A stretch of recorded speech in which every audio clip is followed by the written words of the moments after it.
안녕하십니까. 닭띠 경일간의 기해년 운세에 대해서 말씀드리겠습니다. 닭띠 경일간한테 기해년이 다가오는 의미를 몇 가지 키워드로 추려서 한번 알아보겠습니다. 자, 경일간한테 기라는 글자가 천간에서 심리로 작용을 하게 되는데, 이 심리로 작용하는 부분을 사주학에서는 이걸 정인의 역할이라고 합니다. 그 다음에 해라는 글자가 경의 일간을 기준으로 봤을 때 해라는 글자가 작용하는 것을 처음에는 식신의 기운으로 작용을 하고, 이 안에 있는 갑이라는 것이 편재의 기운으로 작동을 하게 됩니다. 또한 유라는 그 띠한테 여기서 작용하는 게 해라는 기운이 역마살로 작용을 하면서 유라는 글자에 격각 살로 작용을 하게 되는 것이지요. 또 요거에서 해라는 글자의 기운에 의해서 강화되는 것과 약화되는 육친이 달라지게 됩니다. 그래서 이런 현상들이 닭띠 경일간한테 어떠한 영향을 미치는지에 대해서 하나하나 살펴보도록 하겠습니다.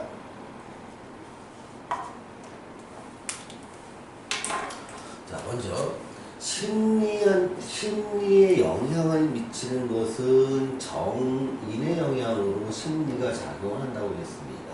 자, 내 마음이 움직이는 방향이 정인의 방향이다. 자, 정인의 방향은 어떻게 보면은 어떤 학문의 뜻을 들 수도 있고요. 또 학문이라면 거창하긴 한데 뭔가를 좀 배운다고 할까요? 배움. 내가 뭔가 어학을 배우고 싶거나 명리를 배우고 싶거나 아니면 내가 평소에 관심이 있던 뭐 자격 공부를 하고 싶거나 갑자기 또 부동산 공부를 하고 싶어지기도 합니다.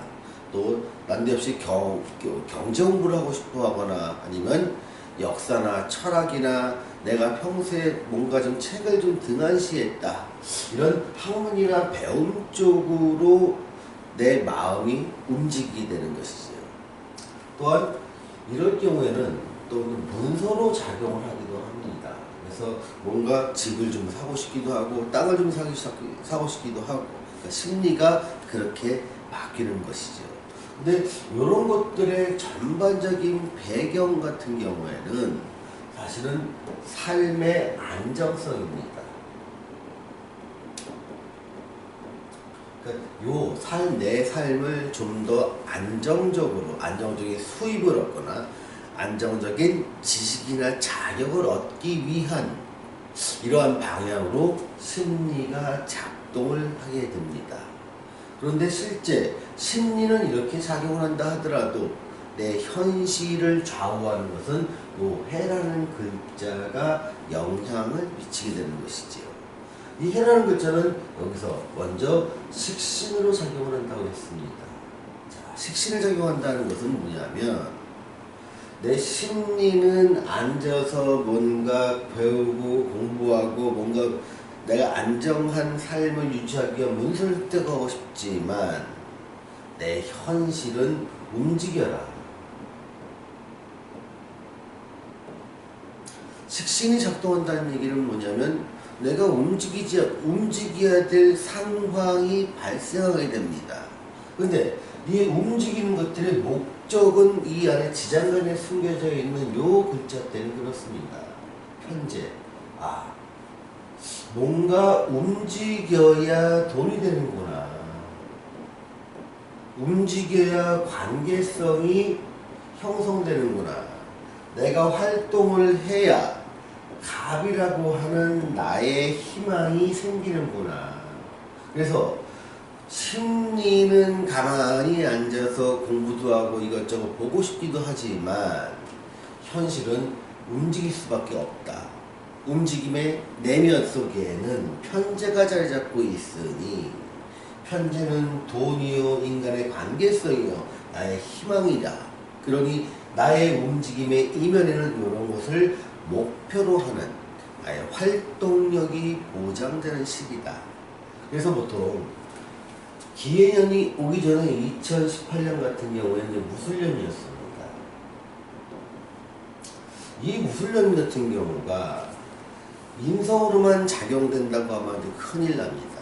여기에는 이 사람의 경일 간의 사회성이나 어떤 남편분의 관계나 남자의 관계나 아니면 내 취업 관계가 있는 병화라는 것들이 입고가 되는 것이죠. 그래서 내가 직장이 상당히 불안정해지게 됩니다. 또한 을이라는 것이 입고됨에 따라서 내 안정적인 수입이 불안정해지는 것이죠. 그래서 보통 술년에 2018년에는 내가 안정된 직장을 갖고 있었던 사람이라면 직장이 상당히 불안정해질 것이요. 그에 따른 안정적으로 들어오던 수입이 상당히 많이 흔들렸을 것입니다. 그래서 심리적으로는 상당히 나를 삶의 안정성을 추구한다는 미명하에 나를 많이 위축시킵니다. 그러니까 심리적으로는 활동을 위축시키게 되는데 현실에서는 내가 몸을 움직이면서 활동을 하게 되니 나한테 움츠렸던 돈도 어느 정도 풀리게 되고 사람과의 대인관계성도 더 넓어지고 나의 희망도 생기게 되는 것입니다. 또한 이 역마살의 똑같은 작용이 발생하게 됩니다.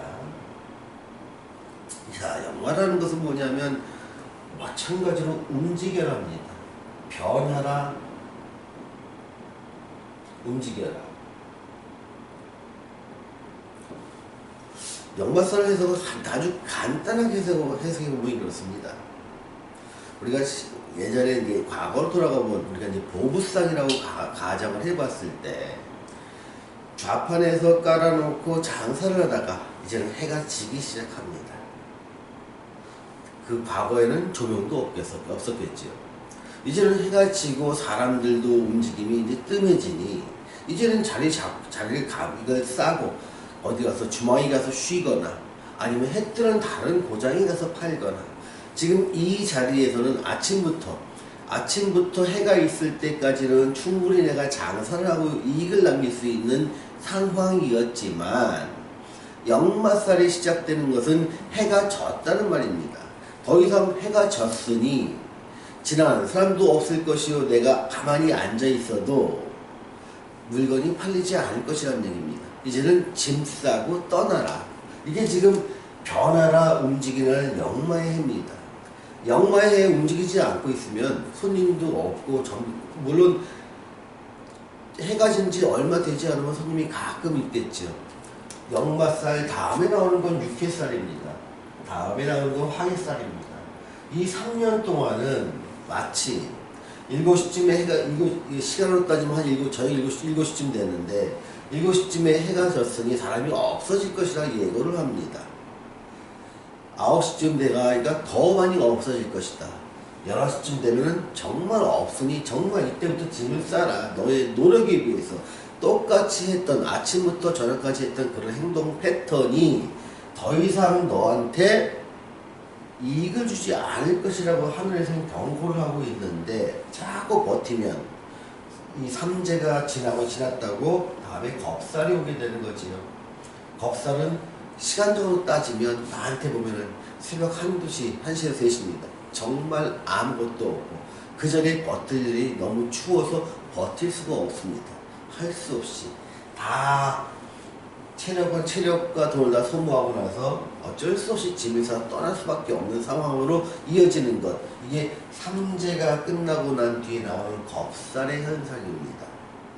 어차피 버티면 너의 의지로 안 되니 하늘의 기운이 강제적으로 변하게 만드는 것이 겁살이기 때문에 역마에 시작되는 이 첫 해에 내가 변하고 움직이는 것이 삼재를 극복하는 가장 좋은 점이다. 다만 변하고 움직이는 방향이 중요합니다. 뭐 북쪽으로가 남쪽으로 이런 방향이 아닙니다. 내가 잘할 수 있는 삶의 영역, 내가 잘할 수 있는 나의 장점을 펼 수 있는 그런 방향으로 변화하는 것입니다. 동쪽 서쪽이 아니고요. 내가 장사를 잘할 수 있으면 장사 쪽으로 가는 것이고, 내가 공부를 잘할 수 있으면 공부 쪽으로 가는 것이고요. 내가 다른 데에 어떤 세일을 잘할 수 있으면 세일 쪽으로 변화하는 것입니다. 또 하나 더 설명드릴 것은 기해년이라고 하는 해라는 글자가 왔을 때 십이운성의 모든 것의 변화를 관측해야 됩니다. 가장 약화되는 것들은 병정무기라는 것이 가장 약화되겠죠.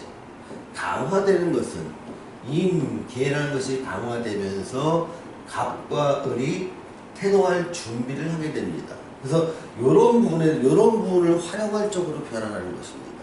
자, 임계를 활용한 쪽으로 변화하는 것은 뭐냐면 식신과 상관이니까 내가 뭔가 아이디어를 갖고 내 일을 창업할 준비를 하는 쪽에서는 매우 긍정적일 것이다. 내 몸을 움직여서 내 노동을 통해서 내 길을 여는 쪽에 대해서는 매우 긍정적일 것이다. 그것이 돈으로 이어지기까지는 시간이 좀 걸리지만 그 시작은 해부터 시작하라는 것이고, 이쪽 기운이 약화된다는 것은 그동안 몸담았던 직장과의 인연은 멀어지게 된다. 내가 소속된 곳에서 안정적인 급여를 받던 생활은 멀어지게 된다. 이런 것입니다. 다만 대운의 영향에 의해서 내가 직장을 다니던 사람이 직장을 그만둬야 될 것이냐 더 유지해야 될 것이냐는 사주와 대운의 구성에 따라 달라집니다. 그래서 직장인이 잘 맞는 사람은 다소 위축된 시간이라도 버티고 좀 먼 곳으로 발령이 났을 때 너는 충분히 계속 이 직장생활을 할 수 있다고 감명을 할 것이요. 내가 사업에 소질이 있던 사람은 이 시기에 직장을 그만두면서 사업 쪽으로 방향을 틀었을 때 앞으로 다가오는 약 10년간의 삶이 여러분들한테 풍부한 금전적 보상으로 돌아올 수 있게 되는 것이죠. 또 하나, 여기서 겹각살이라는 걸 제가 잠깐 썼습니다. 겹각살이라는 건 뭐냐면 연지를 불안하고 동요하게 만들게 되니 아주 오래된 문서의 처분이 가능해지는 시기입니다.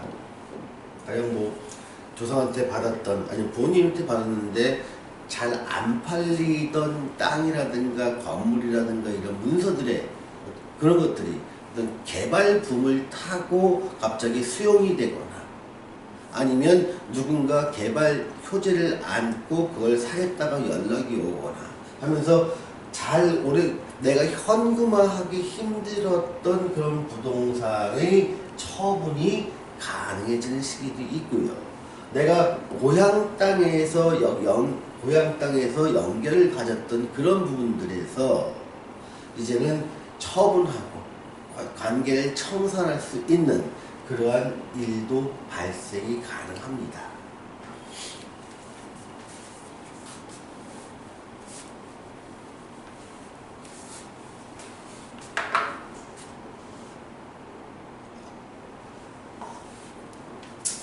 애정으로 한번 살펴보겠습니다.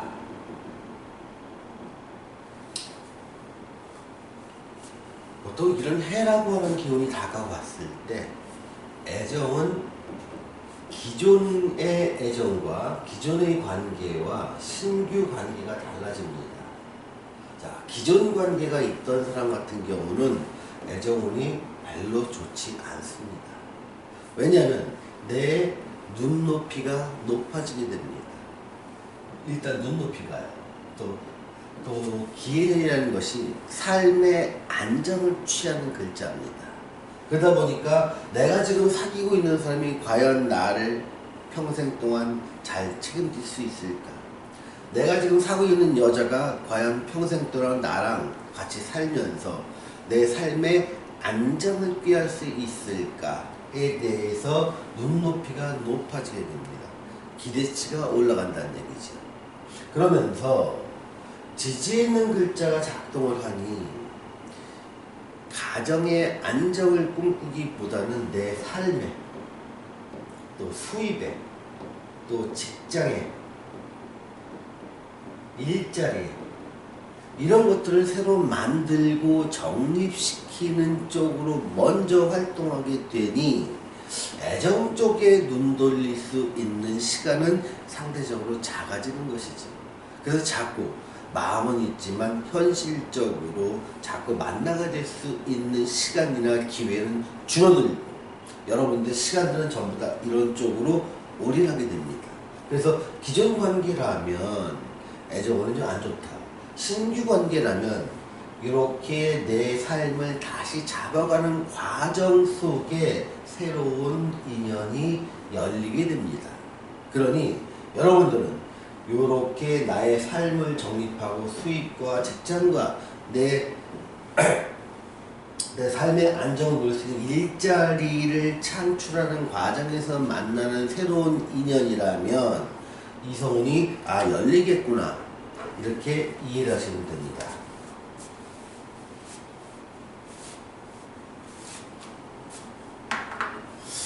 자, 요 네 개는 한꺼번에 하겠습니다. 재물은 결국은 취업 쪽으로 갈래 아니면 시험 쪽으로 갈래 아니면 사업 쪽으로 갈래 쪽으로 나누는데요. 취업과 시험 쪽에서는 다소 좀 불리하게 됩니다. 아까 말씀드렸듯이 해라는 글자가 작동을 함에 있어서 병이라든가 정이라든가 무라든가 기라는 글자가 약해짐에 따라서 시험과 취업 쪽에서는 상당히 불안정해지기 시작하니 기존에 직장을 가졌던 사람이라도 내 일자리에 불안정한 시기가 계속 이어지게 됩니다. 또한 이런 경우에는요, 지금 내가 직장 가서 오래 다녔느냐 아니면 다닌 지 몇 년 안 됐냐에 따라 달라집니다. 내가 직장에서 오래 근무하면 할수록 취업이나 직업의 안정성은 상당히 떨어지게 됩니다. 그런데 내가 직장에서 다닌 지 3년 미만이라 하면 큰 영향 없이 다닐 수가 있는 것이지요. 또한 사업 쪽에서는 내가 정말로 사업을 잘해서 사업을 시작한다는 사람도 있겠지만 실제로 직장이 불안정해짐에 따라서 어쩔 수 없이 사업 쪽으로 내몰리는 쪽 상황으로 변화가 예상이 됩니다. 그러니 여러분이 어차피 사업을 하실 거라고 치면 기해년은 불황이 예상되니까 기해년에는 불황기에 맞는 아이템이나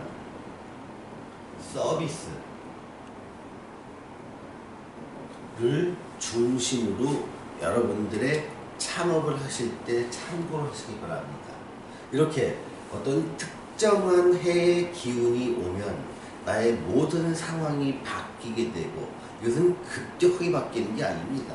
실제로 이러한 과정을 무술년에 이미 상당히 많은 경고를 줬고 이러한 현상들이 무술년에 발생을 했을 것입니다. 그래도 변하지 않았을 때 기해년에 이런 현상들이 작동을 하게 됨에 따라서 여러분들의 실제 삶에 영향을 미치게 되는 것이죠.